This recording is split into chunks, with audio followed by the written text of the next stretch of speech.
Franchement, être introverti, ça peut te mettre dans des situations de dingue. T'arrives dans un groupe, tout le monde parle fort, rit, s'interrompt, et toi, t'as juste envie de disparaître. Pendant des années, j'ai cru que ça venait de moi, que j'étais trop lent, ou trop calme, ou trop différent. Mais j'ai fini par comprendre un truc, que c'est pas un défaut, c'est juste que ce monde est fait pour les extravertis. Et moi, j'ai trouvé des manières de survivre là-dedans. Dans cette vidéo, je vais te montrer comment je fais pour naviguer dans ce monde bruyant, sans me perdre, et comment toi aussi tu peux tenir le coup, sans devenir quelqu'un d'autre. Le truc avec nous, les introvertis, c'est que le monde autour de nous part du principe qu'il faut être bruyant pour exister. Par exemple, à l'école, si tu participes pas, aux questions, comme tout le monde le fait, tu passes à côté. Les profs, ils te remarquent à peine.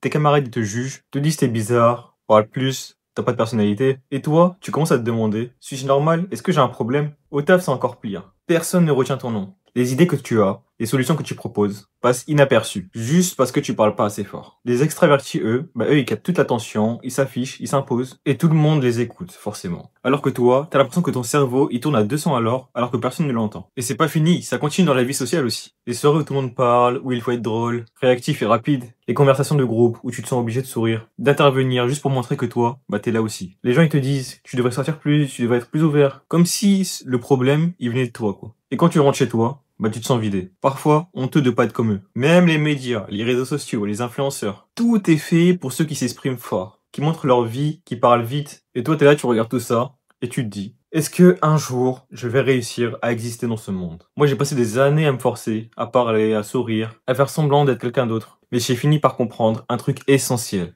Ce n'était pas moi le problème, mais le problème c'est le monde. Le monde, il n'est pas construit pour ceux qui pensent avant de pouvoir parler, qui ont besoin de calme ou qui préfèrent observer avant d'agir. Et si toi tu te reconnais là-dedans, reste avec moi parce que dans la suite, je vais te montrer comment survivre dans ce monde bruyant, sans te trahir et en utilisant tes forces à ton avantage. Alors, comment je fais pour pas me perdre dans ce monde bruyant? Voilà comment je m'y prends et vraiment ça change tout. Premièrement, choisis tes batailles. Par exemple en réunion au taf, ou par exemple si t'es encore à l'école en groupe avec des amis que tu connais pas, tu peux remarquer que tout le monde parle en même temps. Les gens s'interrompent, se crient presque dessus. Et moi, j'ai l'habitude de rester dans mon coin, tu vois. Avant, quand j'étais dans ce genre de situation, je sortais pas un mot. Maintenant, je note une idée clé sur mon carnet, ou sur mon téléphone, ou peu importe là où vous écrivez. Et je choisis le moment exact pour le dire. Par exemple, à la fin, ou quand tout le monde a fini pareil, tu vois, ou quand il y a un blanc, ou peu importe, tu vois. Mais il faut juste choisir un moment exact. Une seule phrase, mais pile au moment où tout le monde écoute. Résultat, tout le monde me regarde, mon idée passe, et je repars pas vidé. Sans avoir rien dit, quoi. J'aurais apporté quelque chose au moins, tu vois. Deuxièmement, repère 1 à 2 personnes clés. En soirée ou en groupe, quand tu connais pas les gens,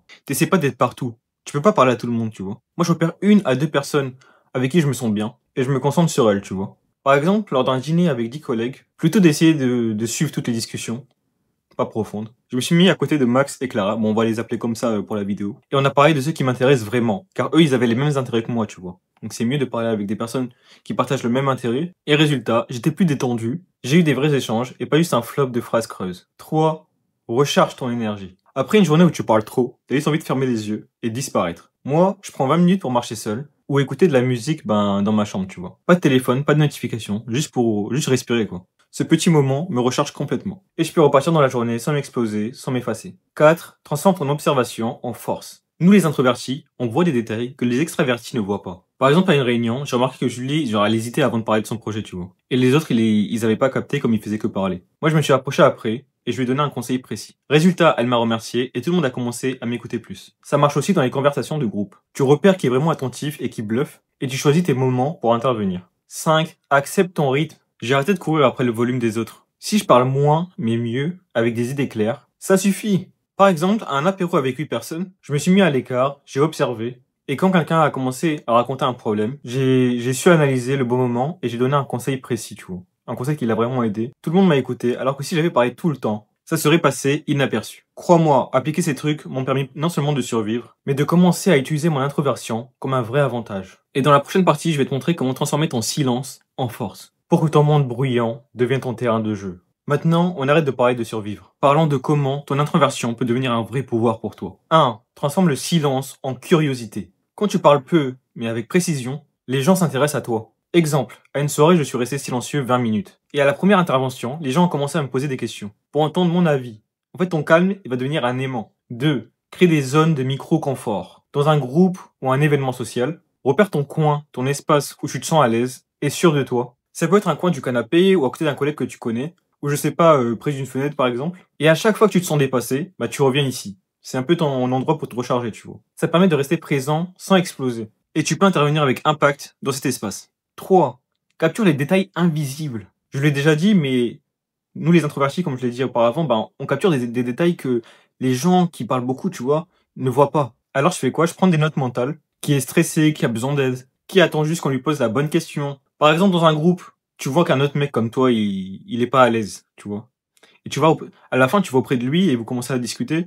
Et juste avec cet intérêt, genre ce lien que vous avez d'être un peu timide vous deux, bah, vous allez vous rapprocher, tu vois. Tu vois, c'est des détails comme ça des détails bêtes qui vont te permettre d'être plus à l'aise dans des groupes, de créer plus de connexions. 4. Prépare tes interactions comme un jeu d'échecs. Avant une réunion ou une intervention importante, je prépare, j'anticipe, on va dire, ce que les gens vont dire à l'avance. J'ai réfléchi à 2-3 points clés que je peux sortir au moment opportun. C'est pas pour parler plus, mais c'est pour que j'ai un vrai impact. Par exemple, au boulot, quand tout le monde débat, bah moi je reste silencieux, j'observe. Et quand je parle, bah je donne la solution que personne n'avait vue, que personne n'avait pensé, tu vois.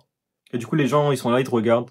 Parce que c'est ta seule intervention, mais t'as été impactant, quoi. Et c'est comme ça que les gens vont se souvenir de toi. Alors voilà, être introverti, c'est pas une faiblesse. C'est un vrai pouvoir si tu sais l'utiliser. Ton calme, ta réflexion, ton observation, tout ça peut devenir ton avantage dans ce monde d'extravertis. Bien sûr que je n'ai rien contre les extravertis, c'est juste que vous pouvez pas comprendre ce que nous on vit. Et si tu te reconnais dans ce que je viens de raconter, abonne-toi pour ne rien manquer et laisse un commentaire pour me dire quelle est la plus grande force que tu as découvert dans ton introversion. J'ai envie de lire vos expériences et vos astuces que vous utilisez dans la vie de tous les jours et ça pourrait beaucoup m'aider moi aussi si jamais j'ai une situation à débloquer. Ça me fait chaud au cœur et ça m'aide beaucoup à continuer et à créer ce genre de contenu pour nous, les introvertis qui veulent exister à leur façon.